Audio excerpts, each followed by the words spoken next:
Olalekan Opeodu is a life underwriter expert from Allianz, Nigeria, and he joins me on Business Edge right now. Olalekan, welcome to Business Edge. Thank you for joining me. All right, and thanks for having me.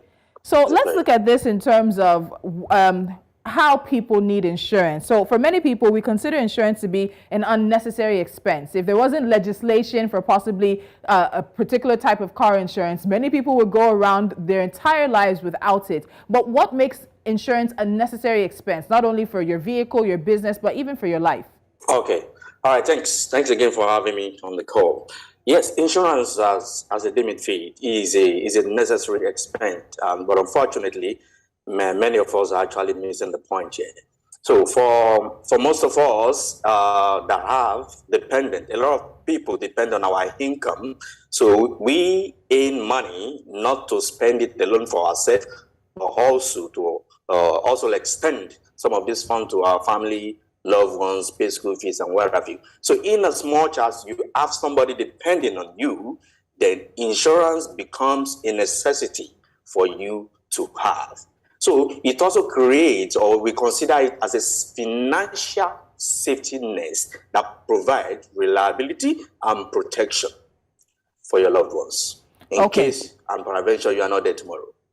And it's all about tomorrow, truly. So there are typically three standard and sort of crucial components for most insurance policies, depending on what type of policy it is. So what should people be looking out for that their insurance policy should consist of?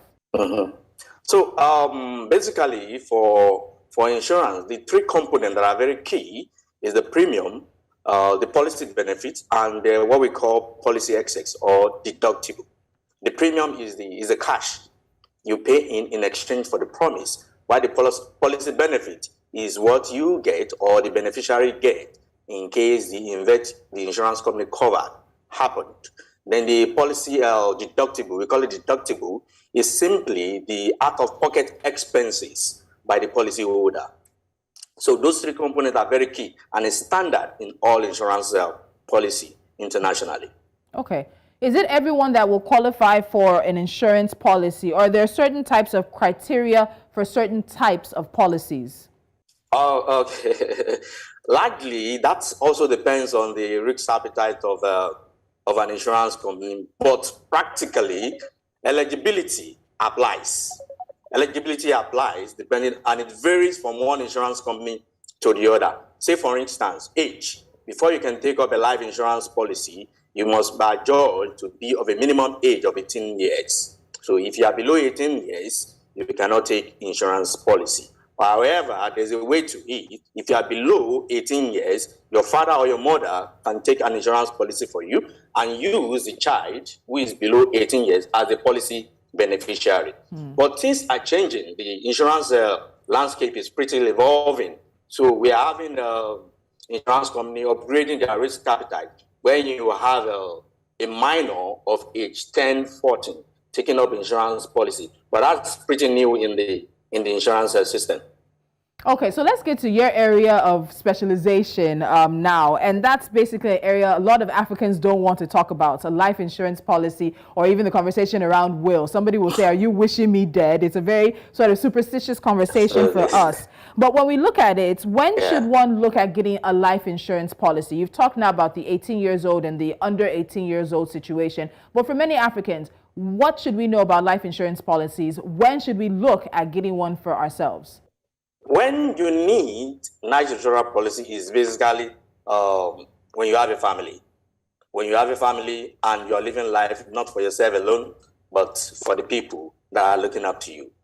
But when you don't have responsibility, then I'll say, okay, you don't need insurance company. But in as much as you have responsibility, you have assets, you have cars, you have houses, okay, you have debt, you are servicing, then you need insurance company to protect those assets and ensure that whatever liability you have on grant is not passed on to your wife, your spouse, or your beneficiary. So if at all peradventure the unexpected happen, the insurance company will come in place to service whatever debt you have in place, rather than the finance company chasing your family.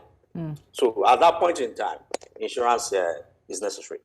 All right, my last question for you, Olalekan, before I let you go. Are there different types of life insurance policies out there, or is it a one-size-fits-all kind of situation we'll find when we approach any insurance company?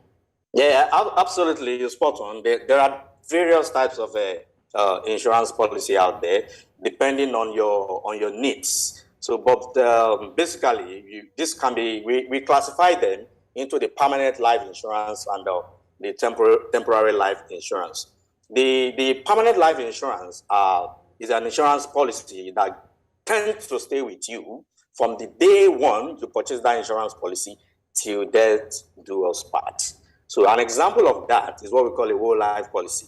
So if you purchase a whole life policy, then there's a guarantee that policy benefit on that particular insurance policy will be paid because the policy will remain active till death in as much as you pay your premium as and when due. Then we have this other part we call the temporary life insurance. Then the temporary life insurance, we have some can be purchased for a specific period of time. I can choose to, depending on my financial strength, say I want a term life policy for 1 year to the amount of, say, 100 million. That's term life, and that's basically how it works. All right, Olalekan, thank you so much. I know there's a lot more when it comes to life insurance policies and even insurance policies overall, so I'm very sure we'll have you back sometime soon. Thank you for joining me. All right, thank you. All right. Bye.